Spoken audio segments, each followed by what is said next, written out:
Okay, तो रटने पे हम बात करते हैं कि रटना शब्द रटना शब्द वास्तव में होता क्या। तो देखिए, रटना जो होता है ना, बिना ज्ञान के अगर हम किसी को याद करने की कोशिश करते हैं या बिना समझे, सही बात तो है कि अगर हम बिना समझे कुछ याद करने की कोशिश करते हैं तो उसे रटना कहते हैं, ठीक है ना। जैसे आपने देखा होगा कि आरती जो है, चालीसा जो है, हम रट लेते हैं मतलब अगर कोई एकदम से बीच में से पूछ ले कि इस लाइन के बाद बताओ कौन सी लाइन आती है, तो आप नहीं बता पाओगे। क्यों? क्योंकि फिर आपको दोबारा से याद करना पड़ेगा, जल्दी जल्दी हाँ इस लाइन के बाद ये आती है, उसे रटना कहते हैं, ठीक है ना। तो समसामयिक विषयों को रटा नहीं जाता है साहब, ना ही टॉपिक को वास्तव में मेंस में भी रटा नहीं जाता है, लेकिन समझ के रटना अलग होता है ना। तो समसामयिक विषयों को बिना रटे हमको अध्ययन करना है, और सबसे बड़ी बात कि कितना अध्ययन करना है, ये सबसे बड़ा मुद्दा है साहब।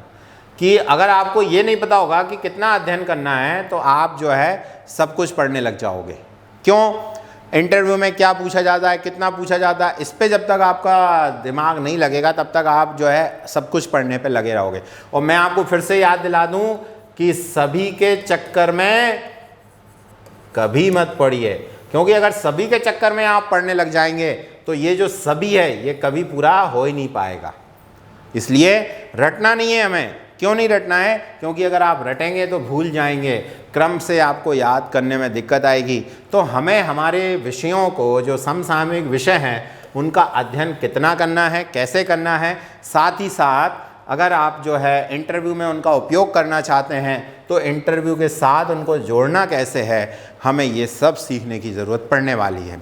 तो मेरे ख्याल से इंटरव्यू से संबंधित हम इन सभी विषयों पर अगले वीडियोस में बात करने वाले हैं। तो मेरे ख्याल से आपको ये समझ में आ गया होगा कि इंटरव्यू है क्या, कैसे होगा। अगर आपको अब समझ में नहीं आया है तो कोई भी दिक्कत नहीं है, क्योंकि हम एक एक प्रश्न पर डिटेल चर्चा करने वाले हैं।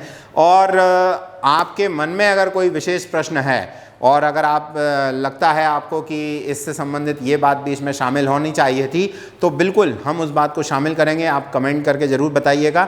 लेकिन अगर आप इन वीडियोस को क्रम से देखते हैं और अगर आपका इस बार का इंटरव्यू है तो नो डाउट आपको बहुत फ़ायदा होने वाला है।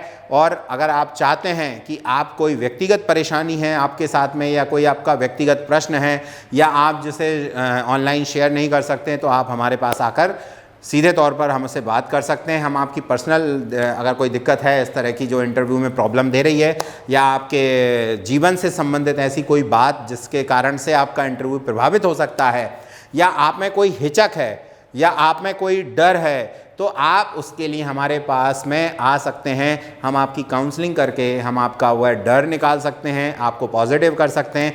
और आपको मैं एक बात और बता दूं कि कई लोग ऐसे होते हैं जो जानबूझकर नेगेटिव करने की आदत में अपने आप को लिए होते हैं, वे अपने आप को नेगेटिव कर रहे होते हैं। तो प्लीज़ एंड प्लीज़ नेगेटिव मत करिए। आपके साथ में बहुत अच्छा होने वाला है, आप बहुत अच्छे से परफॉर्म करने वाले हैं। इंटरव्यू हमेशा ध्यान रखिए मानसिकता का खेल होता है, इसमें नॉलेज का खेल बिल्कुल नहीं होता है। तो नॉलेज के चक्कर में तो पढ़ना ही है, नो डाउट, लेकिन सब कुछ नॉलेज के चक्कर में ही नहीं पढ़ें, क्योंकि सभी के चक्कर में कभी नहीं होता है, कुछ भी नहीं हो पाएगा। सभी के चक्कर में कभी मत पढ़िए।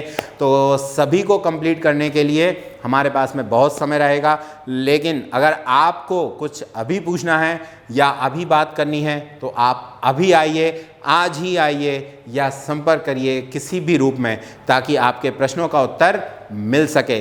लंबा इंतज़ार मत करिए। ओके, तो हम इस वीडियो को यहीं पर समाप्त करते हैं। Thank you very much.